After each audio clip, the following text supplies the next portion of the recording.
Welcome back. We are still talking about the PNG Athletic Director head football job. And, of course, our panelists, let's continue our conversation talking about the list. It's 35 names. That's what we know right now. And what if it's not a name on that list? Do you think that, it's not uncommon for someone to go, a big name may be out there that the school district says this is who we want to go after and may have never turned in an application? Well, you don't have much bigger names in Texas high school football than Jerry Vance of Liberty Hill, who's been 28-1 in the last 2 years and has won back-to-back 3A state championships. And then 60-year-old Phil Danaher, who is the winningest active head coach in Texas high school. He's at Corpus Christi, Cal Allen. He's built an empire there. But then that begs the question, James, would those guys use the PNG opportunity just to improve their own salaries as opposed to really intently going after the PNG job? Well, go ahead. You talk about Danaher, though, and I looked at his salary. He's at $99,083. That was in 2006. So, I mean, he may well be over $100,000 now. Sure. Is PNG going to put up that kind of money? I think they have to, don't you? I mean, look at the tradition. You're from PNG. Look at your tradition. Look at your facilities they just built. I mean, if you can get somebody like that, yeah, fork up the extra money. But my thing on if you're waiting on somebody outside of this list, if that's what they were trying to do, was to wait on somebody, then let them do it. I want my school board to do that. I want them to wait on somebody extra if he has not put his name in. And if that means we have to wait just a little longer to get this list, fine by me. I want my school to go out and be able to do anything that they can to get the best qualified guy that they have in mind. But you want them vetted.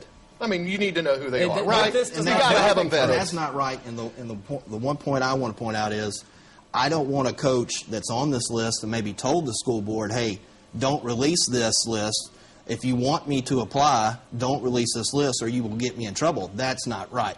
But I'm not saying that's not happened, but that's not right either. But also look at it this way. The school board is the representative of the people, correct? Correct. Okay. And the people are the ultimate employers of this gentleman or whoever is on this list, correct? Correct. Right. Shouldn't the people know? Shouldn't the people have the opportunity to give their opinion? If a school board member may say that we are elected to represent the people. And my argument would be is just like a bond issue. You wouldn't just go out and spend all that money. You've got to get opinions from the people. And I may want to look at that list, and I live in the school district. I may want to give my input to school board members. And then my school board member may live next door, and I may walk over there and have coffee with them and say, you know what, I heard about this guy. He's pretty good. I heard some bad things about this guy.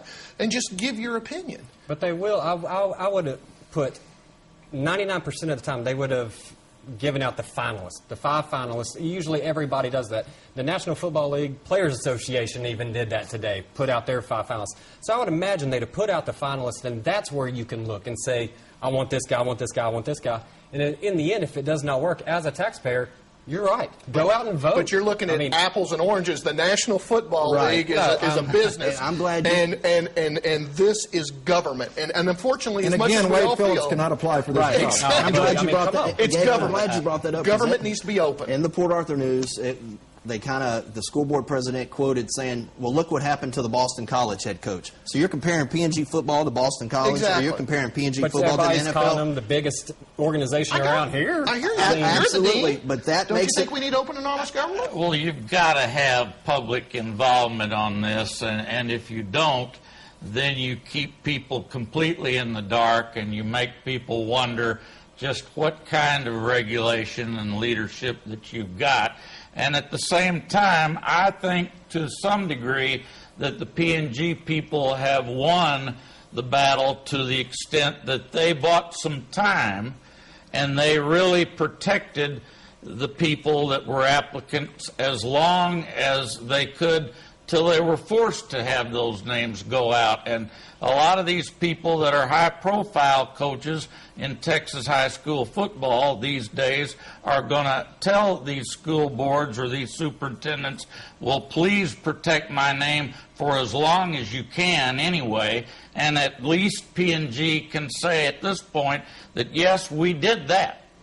Talk about the coaches there now, the PNG coaches. They're dying to know. I promise you, they don't know anything, and they want to know. Their jobs are on the line. And here. the students and the population in the Port Nation, this should be a fun, they should be excited. Look at the names here. They should be so fired up they can't see straight, but still we've got a political cloud over it that has to be wiped away now. And throw another loop into this. What happens if they hire someone that's not on this list? Oh, boy. And they've pushed time back? Well, let's see if we can get an opinion from the Attorney General's office, but let's see if we can lure somebody in who hasn't applied that we'd really like to talk to now that our list is out. Maybe we don't have to provide that list for him with his name. And then it's even a bigger cloud, more corruption, more more underhanded deals, more below the table deals, and people don't want that. People want open and honest government, and you sports guys want open and honest process, I would think. Chad, depending on who the 5 finalists wind up being, and how many of these bigger names really wind up hanging in